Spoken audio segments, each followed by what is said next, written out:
اکرم صلی اللہ علیہ وسلم نے فرمایا کہ دو آدمی جب آپس میں گالی گلوچ کرتے ہیں تو ان سب کا جو گناہ ہے گالیوں کا یہ اس کے کھاتے میں لکھا جاتا ہے جس نے گالی دینے میں ابتدا کی۔ پھر آپ نے فرمایا کہ اس وقت تک جب تک کہ جو مظلوم ہے وہ زیادتی نہ کرے۔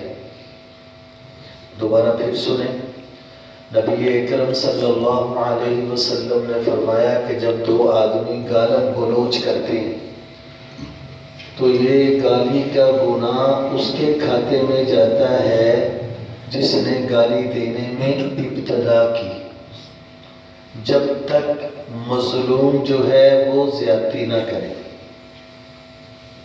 اس اعتبار سے تو گالی گلوچ کرنے والا جو ابتدا کر رہا ہے سارا گناہ اس کے کھاتے میں چلا جائے گا، لیکن اگر مظلوم تو وہی ہوگا نا جس کو پہلے گالی پڑی، اب وہ گالی کا جواب گالی میں دے رہا ہے، پھر وہ گالی دیتا ہے، پھر اس کے جواب میں وہ گالی دیتا ہے۔ اس طرح اگر بعض مرتبہ ایسا ہوتا ہے گالی دینے والے نے تو ایک گالی دی، لیکن جس کو گالی دی اس نے جواب کے اندر کئی گالیاں دے دی، پھر اس طرح نبی پاک صلی اللہ علیہ وسلم نے فرمایا کہ دونوں برابر ہو جائیں گے۔ یہ حدیث ہمیں بہت سارے اشارے اور کنایتاً بہت ساری باتیں ہمیں بیان فرما رہی ہے۔ ایک تو ہمارے معاشرے میں عبادت اور گناہ اس کو نا ایک احاطے میں بند کر دیا گیا ہے۔ ہم سمجھتے ہیں کہ عبادت صرف یہ ہے، مثال کے طور پہ نماز کا پڑھنا ہے، روزے کا رکھنا ہے، زکوٰۃ کا دینا ہے، حج کا کرنا ہے، ہم سمجھتے ہیں یہ عبادت ہے بس۔ اور گناہ کی طرف جب بات جاتی ہے تو ہم سمجھتے ہیں شراب کا پینا، سود کا کھانا، قتل کرنا، زنا کرنا، بس یہ گناہ ہے۔ جبکہ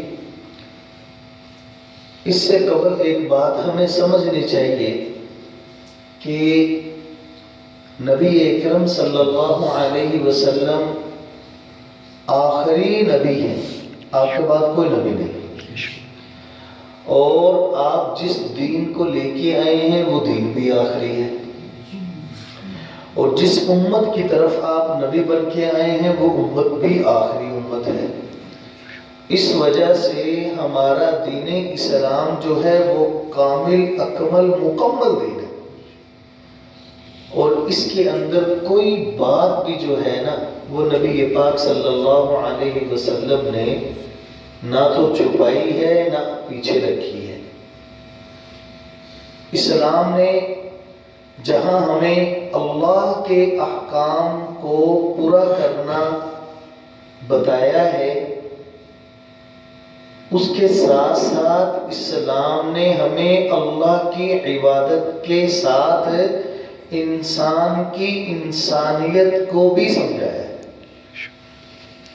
ایک اللہ ہے، خدا ہے، جس نے سب کچھ بنایا، اس کی عبادت ضروری ہے۔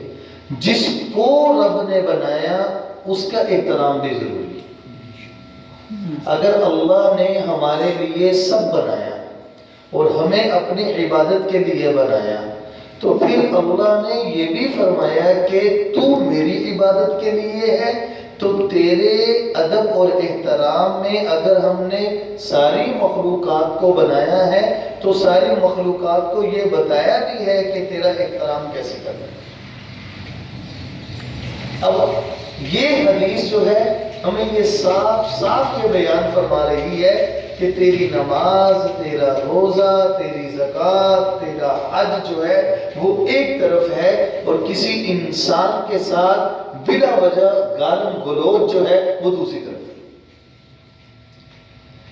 بخاری شریف کی ایک حدیث ہے جس میں نبی پاک صلی اللہ علیہ وسلم نے فرمایا سباب المسلم فسق، کہ مسلمان کو گالی دینا یہ بہت بڑا گناہ کا کام ہے۔ اور فرمایا وَقِتَالُهُ كُفْرٌ، اور اس کے ساتھ اس کو قتل کرنا یہ کفر، یعنی مسلمان کو گالی دینا یہ بہت بڑا گناہ ہے، اور مسلمان کو قتل کرنا فرمایا کہ یہ کفر ہے۔ اب ہم اپنے معاشرے کی طرف آ جائیں اس بات کو سن کے۔ اب ہمارے معاشرے میں ہم ایک دوسرے کو دیکھتے ہیں، رشتہ داروں کو دیکھتے ہیں، ہم بازاروں میں چلتے پھرتے، فیکٹریوں میں، کھاتوں میں، کارخانوں میں، دکانوں میں کام کرنے والے لڑکے، مالک، سب کو دیکھتے ہیں کہ ان کا آپس میں جو کلام ہے وہ کیسا ہے، وہ کیسا ہے۔ چنانچہ بخوبی ہم اس کو سمجھتے ہیں کہ جس وقت ایک مالک اپنے مزدور کے ساتھ، کام کرنے والے کے ساتھ، یا ایک مزدور دوسرے مزدور، یعنی جیسے کولیگ ہوتا ہے، کولیگ اپنے کولیگ کے ساتھ جیسے گفتگو کلام کرتا ہے، تو ہم نے ان جگہوں پہ دیکھا کہ وہ گالی کے علاوہ بات نہیں کرتے۔ گالی ان کے ہاں تو بڑے کمال کی چیز ہے جیسے، اور بعض مرتبہ یہی گالی جو ہے یہ بڑے جھگڑے کا سبب بنتی ہے، اور بڑا جھگڑا جو ہے وہ مرد کو مردہ بنا دیتا ہے۔ انسان زندہ ہے پھر قبر میں ہوگا، یہی گالی جو ہے اس کا سبب بن جاتی ہے۔ ایک مرتبہ نبی پاک صلی اللہ علیہ وسلم نے صحابہ کو فرمایا کہ تم اپنے ماں، اپنے باپ کو گالی نہ دیا کرو۔ صحابہ نے کہا یا رسول اللہ، کوئی بندہ اپنی ماں کو گالی کیسے دے گا؟ کوئی بندہ اپنے باپ کو گالی کیسے دے گا؟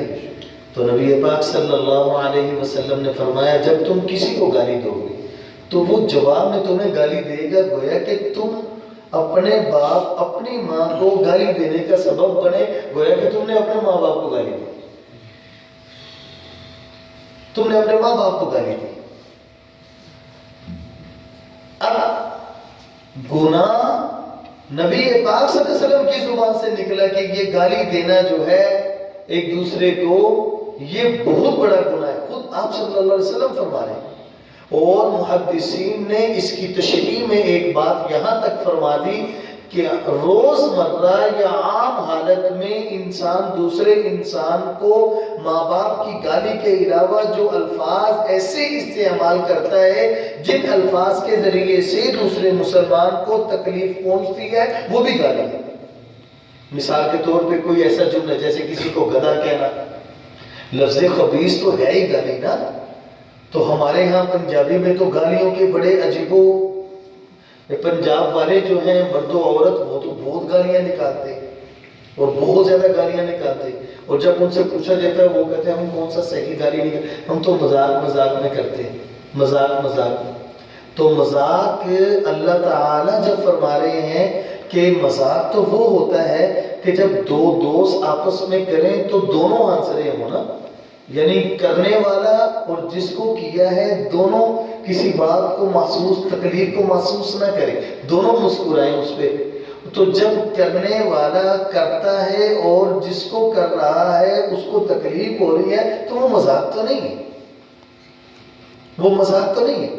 ہاں اگر تم گالی نکالتے ہو اور سامنے والا اس کا غصہ نہیں کرتا اور وہ گالی نکالتا ہے تم غصہ نہیں کرتے، تو اس کا مطلب یہ ہے کہ تم اپنے ضمیر کو مردہ کر بیٹھے۔ اسلام ہمارا جو ہے وہ ہمیں اس بات کی اجازت قطعاً نہیں دیتا کہ ہم اپنی زبان کو ان گندے الفاظ سے، ان گندے الفاظ جو اپنی زبان میں لے کے آئیں۔ اسلام تو ہمیں قطعاً اجازت نہیں دیتا اس کی۔ تو جب ہم اس طرح کے ماحول میں ایک دوسرے کو گالی نکالتے ہیں تو پھر ہم کہتے ہیں مذاق میں۔ مذاق سے مجھے ایک بات یاد آ گئی، ابھی 4 دن پہلے صبح نا مجھے فون آ گیا، صبح ایسے سمجھ لیں جیسے فجر کی نماز کا وقت بھی ابھی نہیں ہوا تھا، وقت تو ہو گیا تھا لیکن جماعت نہیں ہوئی، فون آ گیا، 1 آیا، 2 آئے، 3 4 5 6 10 فون آئے۔ میں نے اٹھایا تو وہ ملیشیا سے فون تھا۔ ہمارے یہاں قصور کا ایک ساتھی جو ہے وہ گیا ہوا ہے ملیشیا میں، تو اس کا رابطہ مجھ سے پہلے بھی تھا، تو مجھے کہنے لگا مولانا صاحب میں بہت پریشان ہوں اس وقت، اس وجہ سے میں آپ کو فون کر رہا ہوں اس وقت۔ تو ان کے ہاں نا ملیشیا میں، ہمارے ہاں تو وہ فجر کا وقت تھا، ان کے ہاں وہ وقت فجر کا نہیں تھا، وہ میرے خیال میں جیسے دوپہر کا وقت ہوگا غالباً ایسا تھا۔ تو میں نے کہا کہ اچھا کیا بات ہے؟ تو وہ مجھے کہنے لگا کہ میں نا گزشتہ کل میری بیوی سے بات ہو رہی تھی، تو باتوں باتوں میں مجھے غصہ آ گیا، اس نے میرا فون نہیں اٹھایا تھا، تو میں نے اس کو نا ایسے ایسے الفاظ کہہ دیے ہیں، میں نے اس کو یہ الفاظ کہے ہیں، میری بیوی کہتی تو نے تو مجھے طلاق دے دی ہے۔ تو کہتا میں نے حالانکہ یہ تو غصے میں کہہ دیا، میں نے تو غصے میں کہہ دی، میں نے تو غصے میں کہہ دی۔ میں نے کہا بھائی غصہ اور مذاق بعض چیزوں میں وہ برابر کا درجہ رکھتے ہیں۔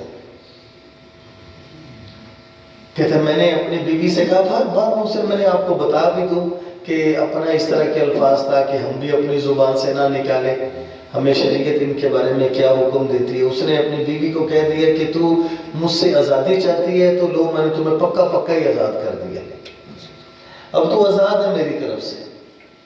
اب یہ الفاظ جو ہیں تو ان الفاظ کے ساتھ اس نے یہ لفظ بھی کہے کہ تو میری طرف سے آزاد ہے اور پکی پکی آزاد ہے، اور اب میرا تیرا کوئی تعلق نہیں۔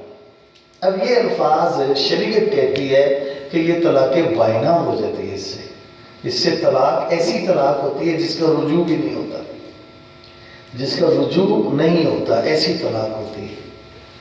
تو ہمارے یہاں پہ کتنے ایسے جھگڑے ہیں، میں درمیان میں بات لے آیا، کتنے جھگڑے ایسے کرتے ہیں لوگ اور اس طرح کے الفاظ کہہ دیتے ہیں اپنی بیوی کو۔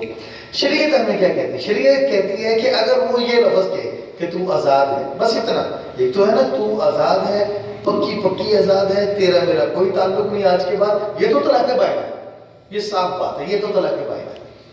اب وہ غصے میں کہے، مذاق میں کہے، اب شریعت کہتی ہے نہ ہم تیرے غصے کا اعتبار کرتے ہیں نہ تیرے مذاق کا اعتبار کرتے ہیں، ہمیں مذاق اور غصے سے کوئی لینا دینا نہیں، ہمیں صرف الفاظ سے لینا دینا ہے۔ جیسے آج کل کی عدالتیں جو ہیں وہ کہتے ہیں کہ وہ بندہ جھوٹا ہے یا سچا ہے، ہمیں اس سے غرض نہیں، ساڈے سامنے ٹیبل تے جڑی چیز پئی ہے نا ثبوت ہے، اسی دن دا فیصلہ کرنا ہے۔ تو اس نے یہ جب یہ کہا تو بڑا پریشان، مجھے کہتا ہے میں نے غصے میں کہہ دیا، میں نے غصے میں کہہ دیا۔ میں نے کہا دیکھو شریعت نے یہ کہا ہے ہمیں کہ اگر کوئی بندہ اپنی بیوی سے لڑے جھگڑے اور غصے میں یا مذاق میں یہ کہہ دے کہ تجھے طلاق ہے تو طلاق ہو جاتی، جیسے حدیث پاک میں آتا ہے ثلاث جدہن جد وہزلہن جد الطلاق والرجم والنکاح، یہ الفاظ ہیں حدیث پاک کے کہ تین کام تو انسان مذاق میں بھی کہے نا تو وہ بھی سنجیدہ ہوتے ہیں۔ ان میں سے ایک یہ ہے کہ انسان اپنی بیوی کو مذاق میں کہہ دے تجھے طلاق، تو وہ طلاق ہو گئی۔ یا مذاق میں نکاح کر لیا، نکاح مذاق میں کیسے ہوتا ہے؟ سوال پیدا ہوتا ہے، ایک لڑکی ہے، لڑکا موجود ہے، دونوں موجود ہیں اور گواہ موجود ہیں، ان گواہوں کی موجودگی میں انہوں نے اپنا نکاح کر لیا۔ اس نے کہا میں نے تجھے اپنے نکاح میں قبول کیا، اس نے کہا میں نے تجھے اپنے نکاح میں قبول کیا۔ اگرچہ شریعت کہتی ہے کہ یہ ڈرامے بازی اس طرح نہیں کرنی چاہیے۔ بہرحال تیسرا رجعت کہتے ہیں کہ طلاق تو دے دی، طلاق کہا کہ میں نے تجھے ایک طلاق دی، اب ایک طلاق کے بعد رجوع کرنے کا حق ہے۔ مذاق میں بھی رجوع کر لیا، اپنی بیوی کو بلا لیا، اس کو چھیڑ دیا یا گھر میں لے آئے وغیرہ وغیرہ، تو یہ رجوع ہی اس کا مانا جائے گا۔ اب اس میں مذاق یا سنجیدگی کا کوئی دخل نہیں، صرف عمل کے ساتھ یا بول کے ساتھ دخل ہے۔ تو وہ اتنا پریشان بندہ کہ اس نے مجھے 10 12 14 کالیں تو اس وقت کی، اور کہتا ہے مجھے غصہ آ گیا تھا۔ ہمارے ہاں اب بات کو ہم وہ ختم کر دیتے ہیں، واپس آ جاتے ہیں۔ اللہ تعالیٰ نے الفاظ کی یہ جو ہم بولتے ہیں نا، دیکھیں حضرت ابراہیم علیہ السلام کو نمرود نے آگ میں پھینکا تھا، آپ لوگوں کو یہ واقعہ یاد ہوگا نا کہ ابراہیم علیہ السلام کے زمانے میں نمرود جو تھا نا اس نے خدائی کا دعویٰ کر دیا۔ جب اس نے خدائی کا دعویٰ کیا تو ابراہیم علیہ السلام نے مخالفت کی اور کہا کہ خدا تو وہ ہے جس نے تجھے بھی پیدا کیا ہے، تو ابراہیم علیہ السلام کے وہ مخالف ہو گیا. ابراہیم علیہ السلام نے اپنی دلیل دی، اس نے دلیل کا توڑ پیش کیا. ابراہیم علیہ السلام نے پھر دلیل دی تو اس سے توڑ نہ ہوا. جب اس سے توڑ نہ ہوا تو وہ پریشان ہو گیا، وہ پریشان ہو گیا. تو اس نے کہا کہ ابراہیم علیہ السلام نے یہ کر دیا وہ کر دیا، اور درمیان میں وہ واقعہ بھی آ گیا کہ وہ بتوں کو توڑنے والا ان کے خدا تھے، وہ ان کو توڑ دے اور ان کے ابراہیم علیہ السلام کو جلا دو. وہ آگ جلائی گئی اور اس آگ کے اندر ابراہیم علیہ السلام کو پھینکا گیا. واقعہ بڑا لمبا ہے، مختصر کر رہا ہوں. پھینکا گیا. جب پھینکا گیا نا تو ایک مشہور بات کتابوں میں ملتی ہے کہ نمرود کی ایک بیٹی بھی یہ نظارہ دیکھ رہی تھی کسی چھت پہ کھڑے ہو کے، اور اس کا نام وحیمہ تھا. وحیمہ جیسے حلیمہ ہوتا ہے نا، اس طرح وحیمہ واو سے وحیمہ نام تھا اس کا. تو اس نے ابراہیم علیہ السلام کو دیکھا یہ جل نہیں رہے اور آگ جو ہے وہ ٹھنڈی ہو گئی. آگ تو جل رہی ہے لیکن ابراہیم کو نہیں جلا رہی، ابراہیم کو نہیں جلا رہی. میں جس کی طرف یہ بات کو لے کے جا رہا ہوں نا، قصہ سنا رہا ہوں، اس کی طرف ذرا دھیان کرنا. تو وہ اس کو نہیں جلا رہی. انہوں نے ابراہیم علیہ السلام سے، اس لڑکی نے، نمرود کی بیٹی نے اونچی آواز میں کہا ابراہیم سے، ابراہیم تو سچا ہے، میرا باپ جھوٹا ہے. اس بات کا مجھے تو پتہ چل گیا، لیکن میں چاہتی ہوں میں بھی تیرے پاس آ جاؤں. تو ابراہیم علیہ السلام نے جواب میں پتہ کیا کہا کہ جو بھی اللہ کو حق مان لے اور حق اپنی زبان سے کہہ دے تو حق کہنے والے کو یہ جو آگ ہے یہ نہیں جلائے گی. چنانچہ تاریخ گواہ ہے کہ وہ لڑکی جس کا نام وحیمہ تھا، اس نے ابراہیم کا کلمہ پڑھا، لا الہ الا اللہ، ابراہیم خلیل اللہ، یہ کلمہ پڑھا. اور کلمہ پڑھنے کے بعد وہ آگ میں داخل ہوئی. لوگوں نے دیکھا، ابراہیم کے پاس گئی اور ابراہیم پہ ایمان لائی، اور لانے کے بعد یہ بات کہی کہ میں اپنے باپ کو سمجھاتی ہوں. واپس آئی، باپ کو سمجھایا، باپ نہ مانا. باپ غصے میں آ گیا اور غصے میں آ کے باپ نے اس کو بالکل برہنہ کر کے اس کو تشدد کا نشانہ بنایا. اللہ تعالیٰ کے فرشتے آئے، انہوں نے کپڑے پہنائے. کپڑے پہنانے کے بعد ایک ہوا کا جھونکا آیا اور وہ لڑکی کہاں چلی گئی؟ کہتے اس کے بعد کسی کو کوئی علم نہیں ہے. باہر صورت بات جو بتانے والی ہے کہ وہ ابراہیم علیہ السلام نے کہا جو اپنے منہ سے حق کہے، اور حق کہنے کے بعد جب وہ آگ میں داخل ہوگا تو اس کو کچھ نہیں ہوگا. یعنی ہماری زبان کا کلمہ بات جو ہے وہ اس قدر معنی رکھتی ہے کہ اللہ کے ہاں اسی زبان کے ذریعے سے یا تو ہم پھنس جائیں گے یا ہم نجات پا جائیں گے. اس وجہ سے کہا یہ گالم گلوچ جو ہے یہ کیا کوئی ایسی بات جس سے دوسرا مسلمان تکلیف میں آئے. دیکھیں اگر بندے کی زبان سے نکل جائے اس طرح کی بات یا ہو بھی جائے، فوراً توبہ کرنی چاہیے، فوراً معافی مانگنی چاہیے. معافی اللہ تعالیٰ کے ہاتھ میں ہے ساری عزت. بندہ بندے کے ساتھ کچھ بھی نہیں وہ کہے کہ میں اس کو بے عزت کر دوں گا، ایسا نہیں ہوتا. جس کو اللہ تعالیٰ عزت دینا چاہے اس کو کوئی بھی ذلیل نہیں کر سکتا. اللہ تعالیٰ ہم لوگ کی توفیق عطا فرمائے.